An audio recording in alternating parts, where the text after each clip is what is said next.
Assalamualaikum warahmatullahi taala wabarakatuh. Selamat sejahtera pada malam ini. Tuan-tuan, tolong share, tolong like, tolong subscribe. Itu plan Mahathir. Untuk nak menjatuhkan UMNO. Hal dia korup atau tidak, itu kalau ada kita boleh bawa, kita boleh buktikan, tak ada masalah kalau ada. Kalau ada, bawa bukti, tak ada isu tentang perkara tersebut. Tetapi persoalan yang lebih besar adalah berkenaan dengan isu ini. Iaitu isu apa? Pendakwaan telah, dan juga yang bukan setakat pendakwaan lah kita kata kan. In fact yang pasukan penyiasat yang menyiasat secara terburu-buru dalam isu ini. Dan akhirnya kenyataan yang diucapkan oleh Saifuddin Nasution, perintah untuk melepaskan tanpa membebaskan tertuduh yang diberikan kepada Presiden UMNO Ahmad Zahid berhubung kes rasuah, kata Menteri jutaan ringgit kepada saya, merupakan keputusan mahkamah. Saifuddin berkata pada sidang akhbar hari ini, ia proses yang wajar di mahkamah, sama seperti sebagaimana mereka membebaskan Muhyiddin Yassin dalam kes salah guna kuasa. Keputusan dibuat mahkamah diproses seperti beberapa minggu lepas. Mahkamah juga bebaskan Presiden Bersatu Muhyiddin Yassin. Saya ada kesilapan sikit saya ulas tentang Muhyiddin Yassin ni tuan-tuan. Saya nak bagi tahu dalam kes Muhyiddin Yassin, saya kata bahawa dia boleh dia dalam kes itu dia discharge amounting to acquittal. Dia lepas dan dibebaskan. Di situ Saifuddin silap sikit. Dia dilepas dibebas. Dia beza. Dalam kes Muhyiddin Yassin, dia dilepas dan dibebaskan. Dalam kes Zahid, dia dilepas tanpa dibebaskan. Kes Zahid ini lepas tanpa bebas. Muhyiddin lepas dan bebas. Dia dua benda yang berbeza. Tetapi dia bebas dan lepas dalam 4 pertuduhan. 3 lagi pertuduhan berkenaan dengan amla itu, dia boleh kena. Kerana amla is a separate pertuduhan yang berbeza. Walaupun di bawah kesalahan yang sama. Yang masalah kepada kes Muhyiddin Yassin adalah kecacatan dalam pertuduhan. Dia tak ada isu mengenai pertuduhan tersebut. Itu kita kena faham, satu perkara. Baik. So akhirnya, kalau kita tengok dalam kes yang dibawa oleh Zahid ini, so akhirnya, bolehkah Zahid itu didakwa semula? Jawapannya boleh. Zahid boleh didakwa semula. Dan kita baca 11 alasan kenapa Zahid ini tidak didakwa. Kalau kita baca 11 alasan yang berikut. 11 alasan pasukan pendakwaan mohon kes Zahid diberhentikan. Yang pertama, setelah memanggil 15 saksi termasuk tertuduh sendiri, keterangan saksi perlu diteliti oleh pihak pendakwaan dan pihak penyiasat. Kejap. Oleh pihak pendakwaan dan penyiasat. 2. Ahmad Zahid telah mengemukakan 2 representasi kepada AIGC masing-masing 8 Disember dan 25 Januari yang lalu. Lanjutan representasi tersebut, pihak SPRM pada 20 Januari memaklumkan kepada AIGC, surat yang saya baca tadi, adalah penting untuk siasatan dengan lebih terperinci dilakukan. Ahmad Zahid sekali lagi mengemukakan 4 lagi representasi yang membagikan isu dan bukti baharu yang sudah semestinya memerlukan SPRM menyiasat perkara berkenaan pada 28 Februari dan 7 Mac. Surat representasi ini turut menyentuh isu siasatan dilakukan sebelum ini, semasa dan selepas Zahid dituduh, maka ia dikatakan dibuat secara terburu-buru, cuai dan peramatang dan tidak lengkap. Perkara ini menyebabkan reputasi dan nama baik AIGC selaku pihak buku pendakwaan dan SPRM selaku badan penyiasat tercemar dan dilihat melalui kacamata umum seolah-olah kedua jabatan ini merupakan institusi undang-undang yang telah diperalat oleh pihak tertentu. Bagi tidak menafikan hak ahli parlimen bahagian Datuk itu dan lebih penting tiada salah laku di segi undang-undang, pendakwaan percaya bahawa tertuduh terhadap pengurusi BN itu perlu diberhentikan buat masa ini. Tetapi hanya memberikan kesan lepas tanpa bebas sehingga siasatan yang menyeluruh dan lengkap selesai.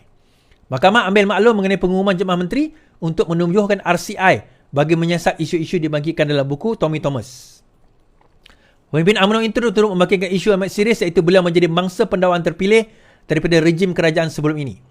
Peguam negara berpendapat amat penting untuk pendakwaan dan pihak SPRM melihat dan turut menyiasat dakwaan ini. Selaras dengan penubuhan RCI, antara menyiasat dakwaan pelanggaran tanggungjawab profesional oleh pemegang-pemegang jawatan tertinggi dalam negara ini. Baru-baru ini, satu memo di dalaman dikatakan dikeluarkan oleh AIGC berkaitan kes yang sedang dibicarakan telah tular di media sosial. Tuan-tuan, kisah ini juga, kalau tuan-tuan nak tengok, betapa Mahathir Mohamad ni telah menggunakan kuasa beliau untuk nak menjatuhkan musuh dia. Tuan-tuan dengar live saya dengan Ustaz Dr. Mazli.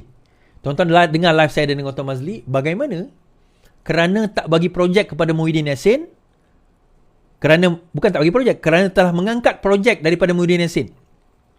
Kroni Muhyiddin Yassin tu diberhentikan oleh siapa kata Mazli Malik, akhirnya dia telah dilucutkan jawatan sebagai Menteri Pendidikan pada zaman Pakatan Harapan.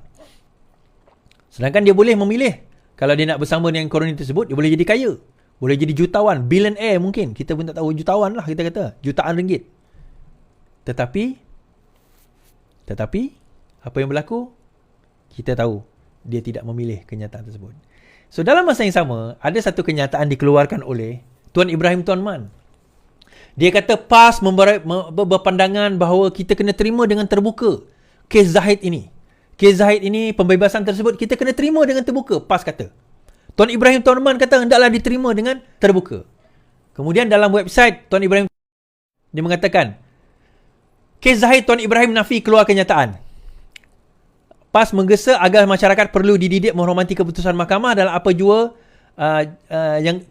bila kita bersetuju dan sebagainya. Pembahasan kes Zahid dalam kes rasuah, PAS gesa hormati keputusan mahkamah. Dia kata ini adalah palsu.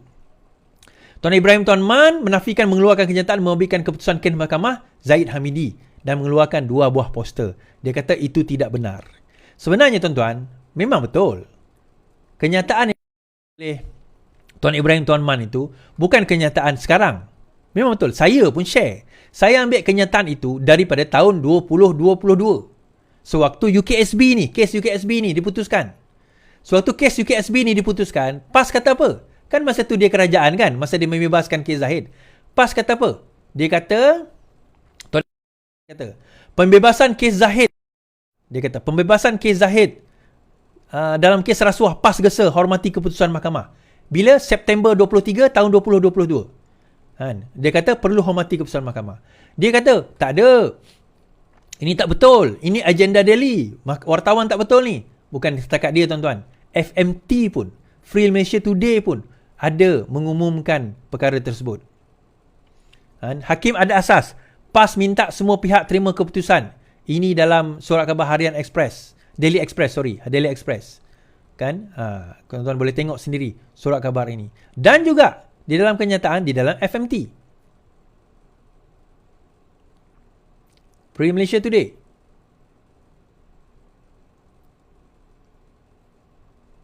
Ada audio dia ni.